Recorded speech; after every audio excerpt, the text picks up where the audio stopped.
बिस्मिल्लाहिर्रहमानिर्रहीम। अस्सलाम वालेकुम। मैं अरका से अरशद सीना। आज फिर हमारे साथ सभी रिजवान गोंदल साहब मौजूद हैं। इनसे हम वीज़ों के बारे में पूछते हैं। सबसे पहले हम इनसे ये पूछेंगे कि अमेरिका आने के लिए सबसे आसान तरीन ज़रिया कौन सा है, और उसके बाद पूछेंगे R1 वीज़ा क्या होता है। अस्सलाम वालेकुम। वालेकुम सलाम। रिजवान साहब कैसे हैं, और बताइएगा कि अमेरिका आने के लिए सबसे आसान तरीन ज़रिया कौन सा है। जी अरशद भाई, चूँकि आजकल पाकिस्तान में वीज़ा रेशो ज़्यादा अच्छी नहीं है, तो इसलिए दोस्त अहबाब अक्सर पूछते रहते हैं कि किस तरीके से वीज़ा रेशो को बेहतर बनाया जाए।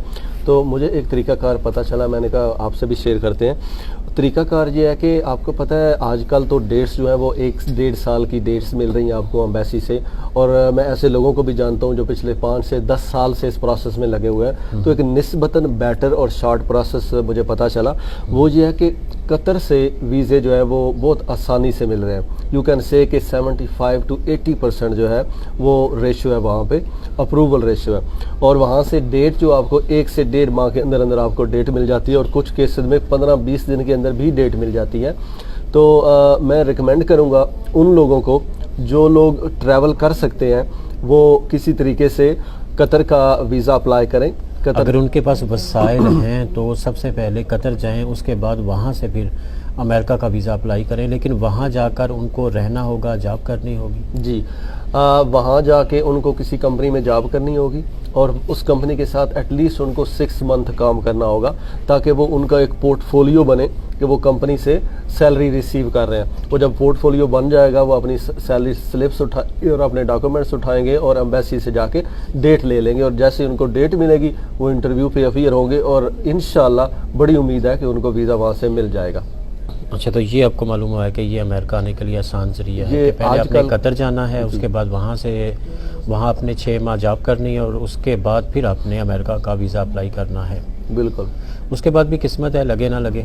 बिल्कुल ऐसा ही है। इसमें फिर यही आ जाता है ना कि अगर आपके पास वसाइल हैं तो आप वहाँ जा सकते हैं। बिल्कुल ऐसा ही है, बिल्कुल ऐसा ही है। उसके बाद R1 वीज़ा क्या है, उसके बारे में? R1 वीज़ा जो है ये बेसिकली एक रिलीजियस टाइप है वीज़ा की, आप कह सकते हैं कि जिस बंदे के पास दरसे निज़ामी की डिग्री है, या जिस बंदे के पास इस्लामिक स्टडीज़ की भी डिग्री है, इसका भी मैंने पता किया, और अगर ये डिग्री नहीं है तो उसने सिर्फ बैचलर किया हुआ है, सिंपल बैचलर है उसका, और उसने बैचलर के साथ किसी मस्जिद में, किसी इस्लामिक एक्टिविटी में, कहीं पे उसने 2 साल का एक्सपीरियंस लिया हुआ है, तो वो फिर R1 के लिए एलिजिबल हो जाता है। लेकिन इस R1 के लिए उसको स्पॉन्सरशिप अमेरिका से ही चाहिए होता है, और वो ऐसा बंदा कोई जो यहाँ पे मस्जिद की तंजीम से अटैच है, किसी इस्लामिक स्कूल से अटैच है, या किसी इस तरह की ऑर्गेनाइजेशन से अटैच है, तो वो उसको यहाँ से स्पॉन्सर भिजवा सकता है। और ये सिर्फ पाकिस्तान के लिए नहीं है, ये इंडिया में रहने वाले लोग, बांग्लादेश में रहने वाले लोग, चर्च का एक्सपीरियंस है या किसी को कोई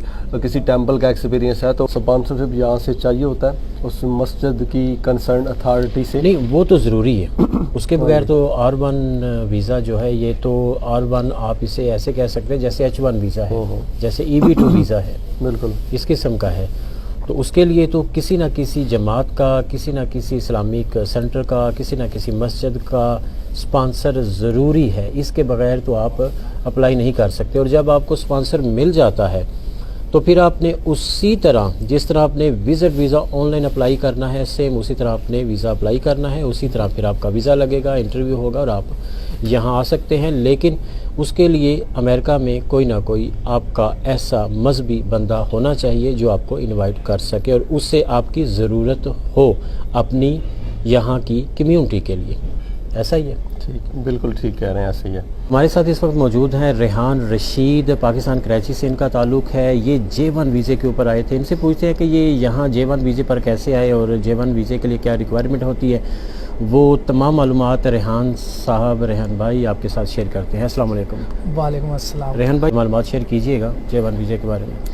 J1 के लिए जो बुनियादी ज़रूरत है ना, वो है आपके पास कोई स्पॉन्सर होना चाहिए। और स्पॉन्सर के लिए 2 चीज़ें, एक तो आपका रिसर्च प्रोफाइल अच्छा होना चाहिए, दूसरा आपकी एजुकेशन बैकग्राउंड ऐसा होना चाहिए कि यहाँ पे आप कोई रिसर्च कंडक्ट कर सकें। जैसे मैं आया हूँ, मुझे यहाँ पे मेरे प्रोफेसर हैं ओहायो स्टेट यूनिवर्सिटी में, तो मेरा बैकग्राउंड नेविगेशन से, तो उनको कोई नेविगेशन से रिलेटेड स्टूडेंट चाहिए था जो कि रिसर्च कर सके to the of a project like navigation of. तो आपने कैसे अप्लाई किया, कैसे उनसे रब्ता किया था? ऑनलाइन स्टूडेंट रब्ता कर सकते हैं, लेकिन मेरा केस बिल्कुल डिफरेंट था। हाँ, मेरा लिंक इस तरह से बना कि जो मेरे एमएस के प्रोफेसर थे, जो यहाँ मेरे प्रोफेसर हैं, वो उनके स्टूडेंट रह चुके थे। तो he raise the requirement that he needs a student from Pakistan working in navigation. तो उन्होंने अपने ग्रुप में शेयर किया, ग्रुप से मुझ तक बात पहुँची, मैंने विलिंगनेस शो की कि मैं प्रोजेक्ट करना चाहता हूँ। तो फिर यहाँ से प्रोफेसर हैं कदीर साहब, तो उन्होंने मुझे अप्रोच किया, हमारा इंटरव्यू चला तकरीबन 1.5 महीना। फिर यहाँ से मुझे ऑफ़र लेटर मिला OSU से, और सबसे ज़रूरी चीज़ है वो DS 2019 जो कि J1 के लिए होता है। वो क्या जिसकी होता है? बेस पे जैसे F1 होता है वीज़ा, उसके लिए आपको I9 चाहिए होता है ताकि आप F1 वीज़ा ऑब्टेन कर सकें। इसी तरह अगर आप J1 वीज़ा पे आ रहे हैं तो आपको किसी भी ऑर्गेनाइजेशन से या इंस्टीट्यूट से वो DS 2019 चाहिए होता है, जिसकी बेस पे आपको वीज़ा इशू होता है। और J1 visa I think is the most fastest visa in US।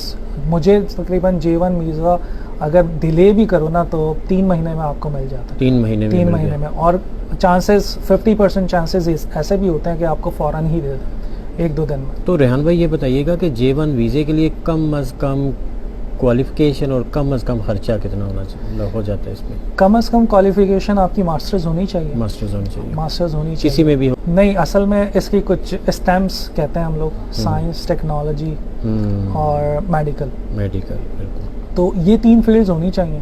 तो अगर आप इन 3 फील्ड्स में हैं तो आपको J1 वीज़ा भी आसानी से मिल जाता है। फिर मैंने जिक्र किया था NIW का, तो अगर आप इन 3 फील्ड में हैं तो वो NIW J1 तो नॉन इमिग्रेंट प्रोसेस है, लेकिन NIW इमिग्रेंट प्रोसेस है। तो वो भी फास्ट प्रोसेस है, वो भी उसका टाइमलाइन बहुत शॉर्ट है, इसका भी टाइमलाइन शॉर्ट है। तो ये दोनों वीज़े नॉन इमिग्रेंट और इमिग्रेंट दोनों अगर स्टूडेंट। तो आपका खर्चा कितना हो गया था?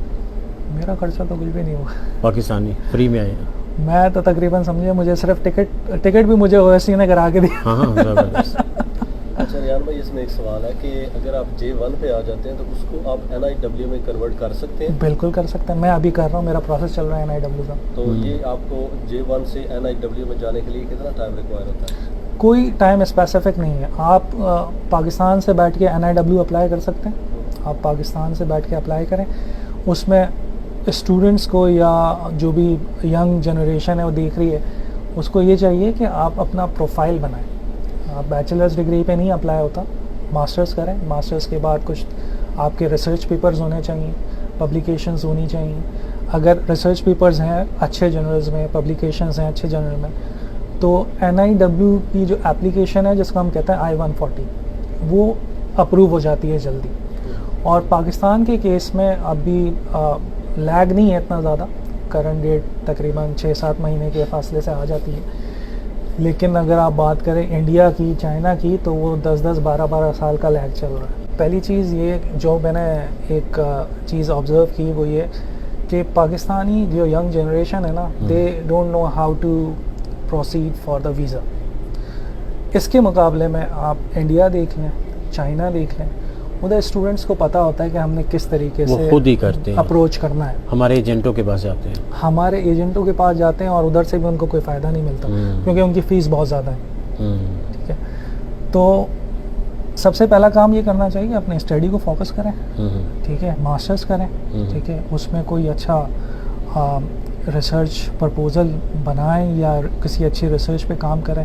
अब जैसे कि गूगल पे सब कुछ अवेलेबल है कि करंटली अमेरिका में क्या रिसर्च चल रही हैं, करंटली यूरोप में क्या रिसर्च चल रही हैं, उनको फोकस करें, अपना प्रोफाइल उसके मुताबिक बनाएं, तो एडमिशन भी जल्दी मिल जाते हैं और J1 भी ऑफ़र हो सकता है। J1 जो है नॉन इमिग्रेंट वीज़ा है और इसके लिए आपको स्पॉन्सर चाहिए।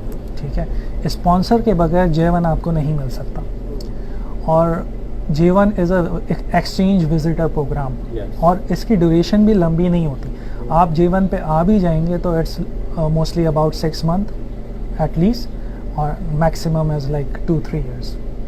तो उसके बाद फिर आप क्या करेंगे? उसके बाद भी सवाल है ना, उसके बाद भी आपको कुछ ना कुछ करना पड़ेगा। अच्छा, अब NIW जो है उसमें भी उसमें स्पॉन्सर नहीं चाहिए आपको? उसमें स्पॉन्सर नहीं चाहिए, कैटेगरीज हैं उसमें।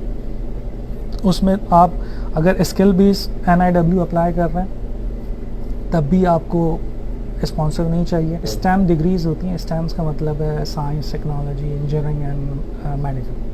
तो अगर ये इनमें से किसी एक फील्ड में आपकी डिग्री है, एडवांस डिग्री है, एडवांस डिग्री का मतलब है वो मास्टर्स है आपके पास, PhD है, PhD का तो राइट अवे हो जाता है, ठीक है। करंट डेट है, आपने एक साथ ही कॉन्करेंट फाइलिंग कहते हैं, आपने 140 फाइल किया, साथ साथ आपने I-485 फाइल किया, तो वो साथ प्रोसेसिंग शुरू हो जाती है। मेरे ख्याल से स्टूडेंट्स को या यंग जनरेशन है उनको इसकी तरफ पुश करना चाहिए, अपनी एजुकेशन प्रोफाइल अच्छी करें, डिग्रीज़ को फोकस करें, जो रिसर्च चल रही है करंट उसको फोकस करें। और ये सबसे फ़ायदा इसमें ये है कि इमिग्रेंट वीज़ा, आपको किसी पे डिपेंड नहीं होना, यहाँ के आने के बाद आपको धक्के नहीं खाने। सबीर रिजवान USA के नाम से फेसबुक पे पेज है, स्पेलिंग अपने वहाँ पे आप सर्च कर सकते हैं, हमें फॉलो कर सकते हैं और आपको वीडियोस मिलती रहेंगी। लेकिन एक बात याद रखिएगा कि अगर वसाइल हैं, अगर आपकी जेब इजाज़त देती है तो फिर कोई ना कोई वीज़ा अप्लाई कीजिएगा, कोशिश करनी चाहिए। बाकी जो किस्मत में लिखा होता है वही होना होता है। अपना बहुत सा ख्याल रखिएगा और अपने साथ जुड़े हुए सभी लोगों का भी, अपने माँ बाप का, बीवी बच्चों का, बहन भाइयों का, अजीज़ों कारब का, दोस्तों का, हमसायों का, गरीबों, यतीमों, मस्कीनों और बुज़ुर्गों का भी। और पाकिस्तान के इस वक्त के जो हालात हैं, एक दूसरे का ख्याल रखिए, एक दूसरे का साथ दीजिए और किसी के लिए कोई छोटी सी मुश्किल भी पैदा ना कीजिए, आसानियाँ पैदा कीजिए। रमज़ान के इस महीने में जहाँ तक आपकी सोच, आपकी जेब और जहाँ तक आप खुद जा सकते हैं, गरीबों, यतीमों, मस्कीनों की, ज़रूरतमंदों की ज़रूरत पूरी कीजिए, उनकी मदद कीजिए। जज़ाकल्लाह।